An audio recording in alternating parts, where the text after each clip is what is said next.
Vous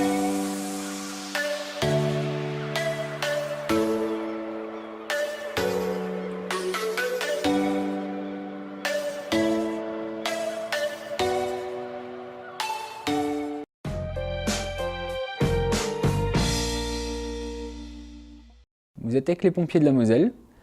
Nous allons vous montrer pour l'émission Un autre regard des gestes de premier secours que vous allez pouvoir réaliser avant notre intervention.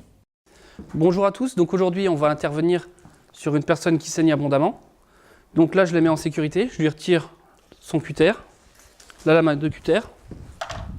Je viens me protéger des éventuelles maladies et je viens comprimer la plaie pour arrêter le saignement. Donc ensuite je vais l'allonger pour éviter qu'elle tombe si éventuellement elle fait un malaise.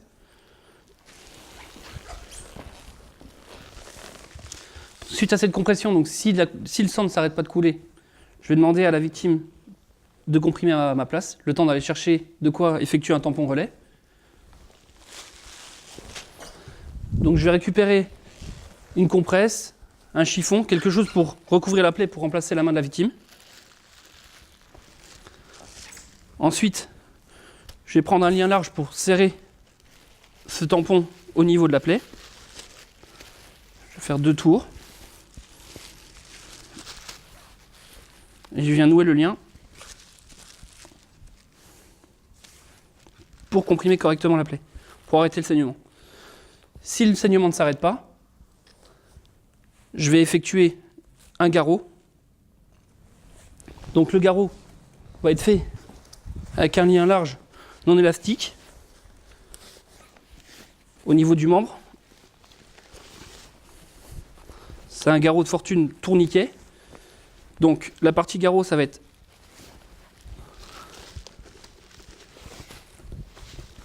serrer le lien autour du membre, faire un nœud. On vient poser la partie tourniquet. On vient faire 2 autres nœuds.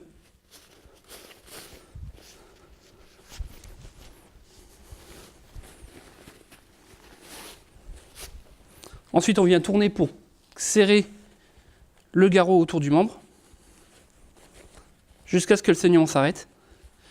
Et une fois que le saignement s'arrête, on vient nouer le lien autour de la partie tourniquet pour éviter qu'elle se déroule, qu'elle se desserre. Une fois le saignement arrêté, on va alerter les secours, appeler un numéro d'urgence avec son téléphone portable, ou éventuellement aller chercher des secours. Et ensuite, on va rester auprès de la victime et lui parler, la rassurer et la surveiller.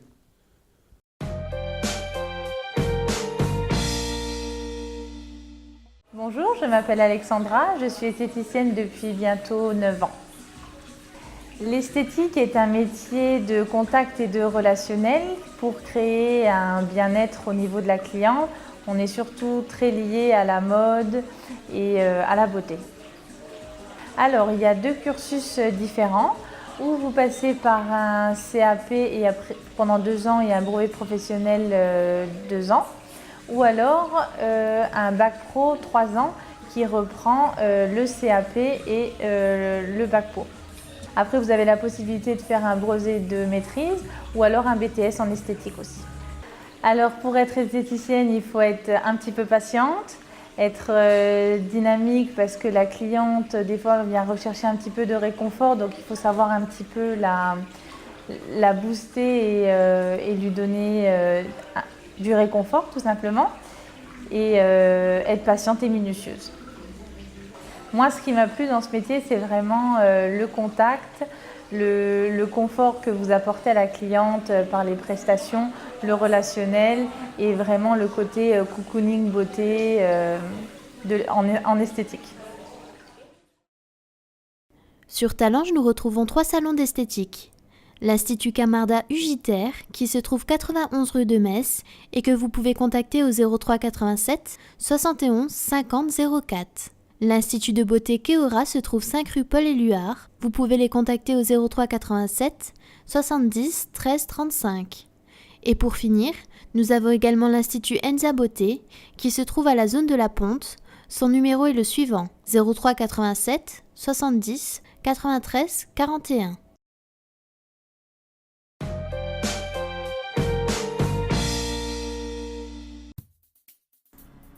Moselle Jeunesse 2018 a connu cette année encore un fort succès. Afin de lancer l'événement, une cérémonie d'inauguration s'est déroulée sur le site en présence de M. Patrick Abat, maire de Talange, M. Driss Lemsani, adjoint chargé du sport, et de plusieurs élus.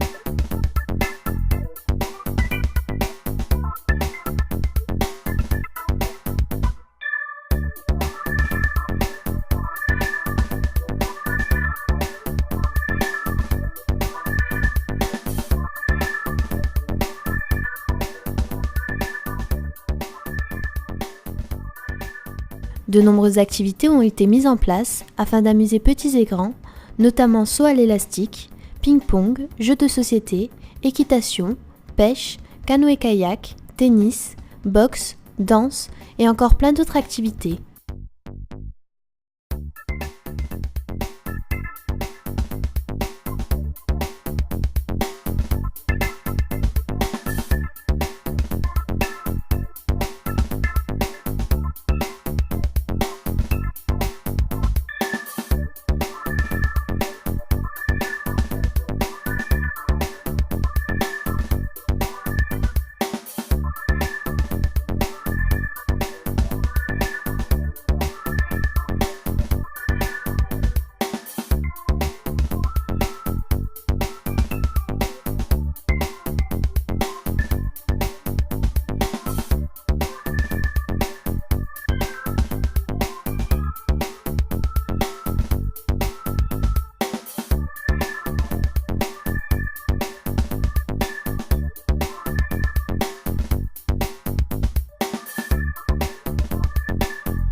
Deux semaines portées sur le sport qui a su animer la commune.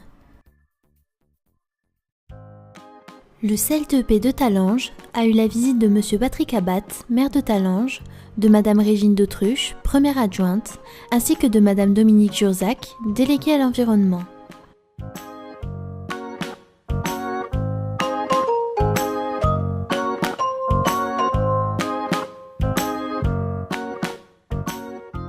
À leur arrivée, les enfants préparaient leurs équipes pour une petite olympiade.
A noter que cet été, le CLTEP accueillait près de 60 enfants par semaine.